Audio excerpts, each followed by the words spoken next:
Good morning, Jared. How are you doing?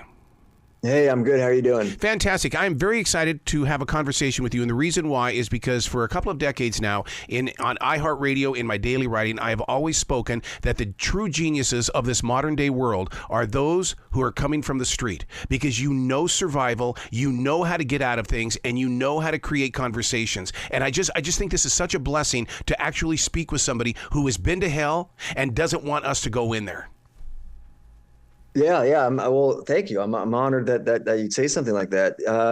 Yeah. I mean, listen, we've experienced things that no person can even imagine, and it makes you appreciate the little things in life. And I just, it's completely changed my view on being alive. To write a book, I know what that journey is like. That takes a lot of commitment, but it also requires sacrifice. Where did you find that inside your overcrowded heart? I just felt like it had to be told. I mean, I'm not incredibly educated. I'm not incredibly intelligent, but this story just had to be told. And I just put everything I had in it. And I put years into it. And, I rewrote it many times. And then I was eventually lucky enough to get an agent. And then I got a publisher. And then I got, they helped me with an editor. And I just kind of poured myself into it. And I really grew a lot during the process. And, got a better grasp of the English language. And I don't know, this story just had to be told, I felt. One of the things that I've always talked about is street speak. I mean, isn't there a language of its own when you're on the street? Yeah, there's all kinds of slang and there's all kinds of even like body language. And Yep. you just, you are fighting for your life on a daily basis. Everyone could help you or they could kill you. I mean, so there's just, you really have to dissect every sort of in between words of what people are saying to you and try to, read them and figure out, is this going to be a friend or a foe? And because a foe is someone that, you could actually end up dead. Mm. So many of us are, spoiled rotten when it comes to escaping the heat or escaping the cold. But you had to live in it. How do you mentally prep yourself for a situation like that? Well, drugs help a lot. Yes. Drugs sort of numb you, and especially heroin. Heroin is just, or opiates in general, just numb you. So it makes sleeping on concrete not that bad. The weather, man, yeah. I mean, listen, you don't shower for sometimes months at a time, and you don't eat a decent meal, and you don't have a pillow, and it's you sort of just get used to it, to be honest. But it's really the drugs. The drugs just help tremendously in that regard. You talk about how, not taking the baths and stuff like that. I know one of the things that we do at our grocery store here in Charlotte, our bathrooms are open for them to come and take a shower. We want them to take a shower. Because I believe that as a community, we embrace everything, all changes in all walks of life. Yeah. That's listen, where I live, there are like some access, there's access to like public showers and things like that. And, I was on drugs, so I couldn't really assess how dirty I was most of the time. Right. And also heroin sort of can sometimes, it doesn't really, it makes you like not sweat, and it makes you not smell. And wow. You kind of like lose a lot of aspects of being human, I guess. And so you can sort of go longer without showering. But yeah, I mean, it's crazy. I mean, I took a lot of bird baths in public bathrooms and things like that. And once in a while you get lucky and you end up in the hospital, or you end up in a mental institution. You get to take a nice hot shower. Yeah. The book we're talking about is Crooked Smile.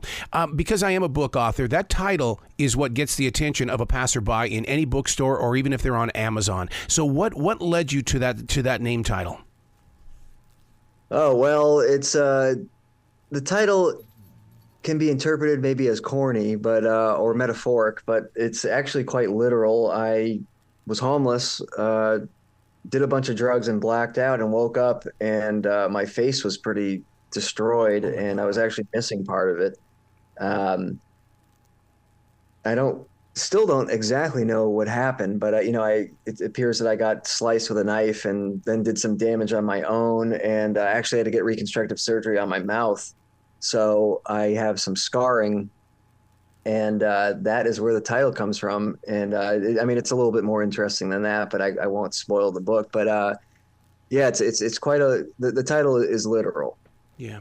Listeners need to know that they need to take their time in reading this book because your words are authentic. And it's not like sitting there watching 48 Hours or some sort of documentary where they have painted this picture of what people of homelessness is all about or someone who's addicted to drugs. You are so authentic in the way that you write. I mean, your editor must have loved you. Well, to be honest, they gave me an editor and the editor sort of tried to rewrite the book. And then I sort of said, I don't want to do this. And I kind of fought with the publisher about that. And the book actually wasn't heavily edited, at all. That's why it's real. That's why it's real. Yeah.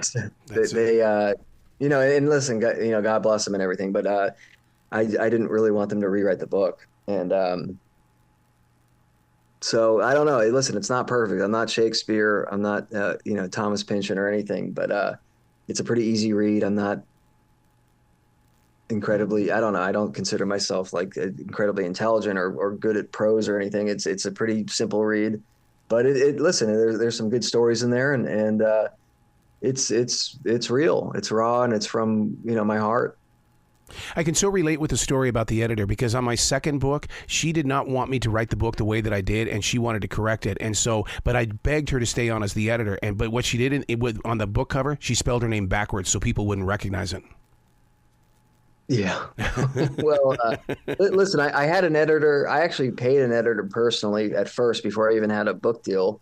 And he really helped me, and he helped me restructure he didn't really rewrite anything. He just helped me a bit with structure and some suggestions on a future draft, and he helped me tremendously. And then nothing against the second editor that the publisher hired, but it was like they were like, hey, you're not really a professional writer, and this person is, so let's just let them sort of like rework every sentence, and I didn't like that, and they gambled, and I really credit them with believing in me, and so far people are really liking the book. So I think I think we're all happy with the way that decision was made. Well, you sticking to your guns reminds me so much of Mark Twain, Jared, in the way that Mark Twain said, you have got to remain loyal to your accent, and your writing is your accent. So, I mean, I'm so proud.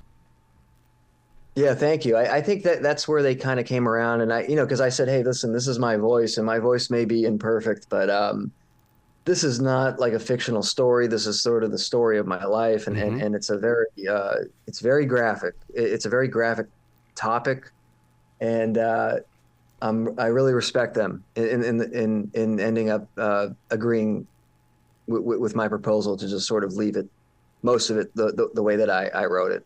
You say graphic, but listeners need to know there's also some humor in there, Jared. I mean, you do some good stuff in there that make you go, yeah. Oh, thank you. Yeah.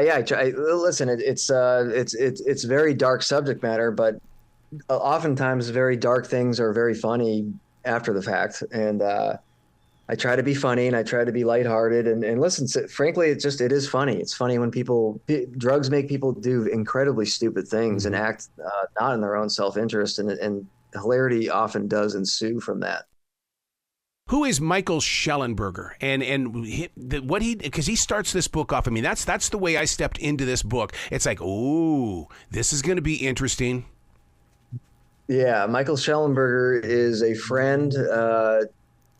Frankly, he's much more famous than me.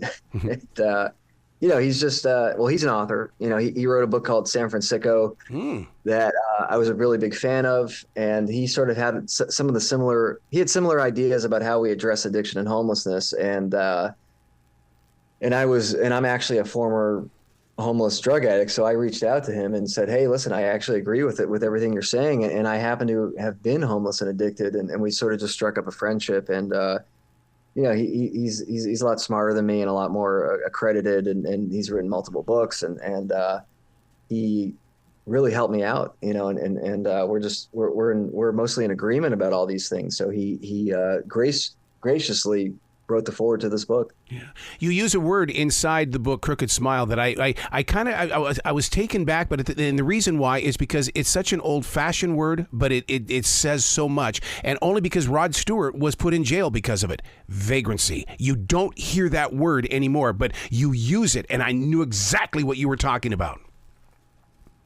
Yeah, well, I was a vagrant that did a lot of vagrancy, and, or experienced a lot of vagrancy, and not that we should like criminalize vagrancy, or but people have to be incentivized to stop doing bad behavior, and they have to be rewarded for good behavior, and they have to be given a helping hand to put them on the path of good behavior. Whereas now we're sort of just giving people a helping hand to continue bad behavior, and that will only lead to more bad behavior, and it incentivizes self-destruction for thousands of people in the city that I live in. And I'm not some person that says we have to just lock everyone up and punish everybody, but we have to provide the infrastructure for people to find a path, or sometimes be nudged towards a path, or maybe even mandated to a path of living a vibrant, self-sufficient life. And we're just not doing that right now.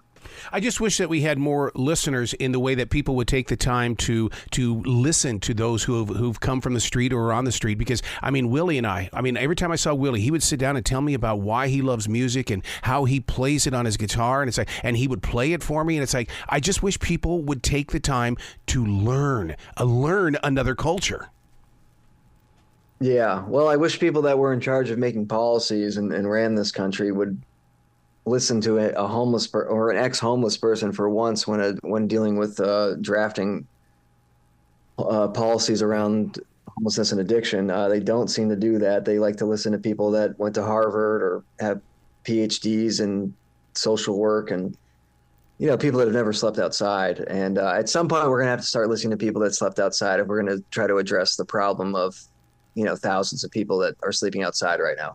How did you keep yourself in a very down-to-earth level way of sharing the book, where you weren't over-preaching and you weren't over-teaching? That it's almost like you've taken this Polaroid picture of your life and saying, here you go, enjoy it.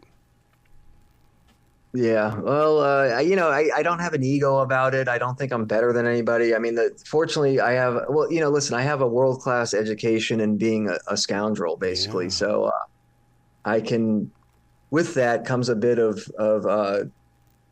you can't really get on your high horse and scold people into listening to your experience of being a terrible person. So, or a badly behaved person. So, I'm humble. I'm just humble about it. Because frankly, it's kind of an embarrassing thing to be an expert on.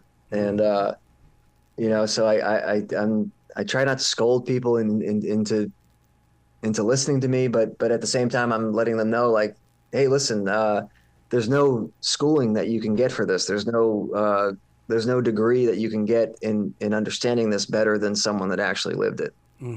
But one thing that you have that so many people don't is that you have vision in the way that you can recognize things that we don't see, and before it even gets here. And that's what I'm inspired by when it comes to you, Jared.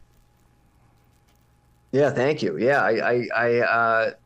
I'm trying to really give the 360, account of this, and it's not just about me, and it's not just about my experience. It's about like getting us out of this situation for thousands of people. And listen, I'm very different than the next guy that's been homeless. We're all different. We're all very unique, and we all ended up in these places for different reasons. And the solution for us getting out of this may be different for every single individual, but there's going to be some overlap, and largely there's a lot of people out there that are suffering from addiction and mental illness, and that is the reason why they're homeless, and we need to start addressing that and coming up with a comprehensive plan to get them out of it.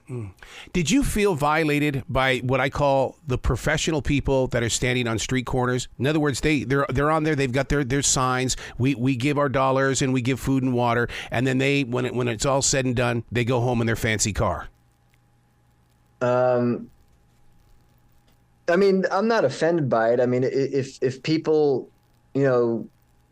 if people are going to hand them money, Okay. that they're going to hand them money. But I don't know how well that's working anymore. I mean, there's just such an abundance of homeless people at this point that I think and also, people don't really carry cash anymore. Right. I just, but are there grifters? Sure. I mean, I was one. I mean, there were times that I actually wasn't homeless. Technically, I was just on drugs and would pretend to be homeless and beg for change or give people sob stories at gas stations and ask for money. And, you know, uh, oftentimes if someone gives you a sob story at a gas station, I mean, just in my experience, most time they're probably not telling the whole truth, and there might be an underlying issue of addiction.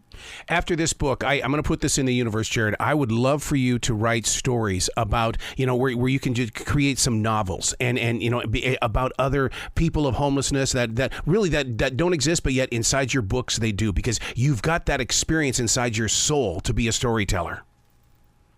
No, thank you. Yeah, I think I could definitely see myself going down that path, and I've just met so many interesting characters out there on the street that I think that I could find inspiration to form my own characters and tell my own stories about this subject. Yeah, because I guess real life experience is what fuels someone's ability to sort of create a universe of stories. Absolutely. You got to come back to this show anytime in the future, Jared. I love just listening to your soul.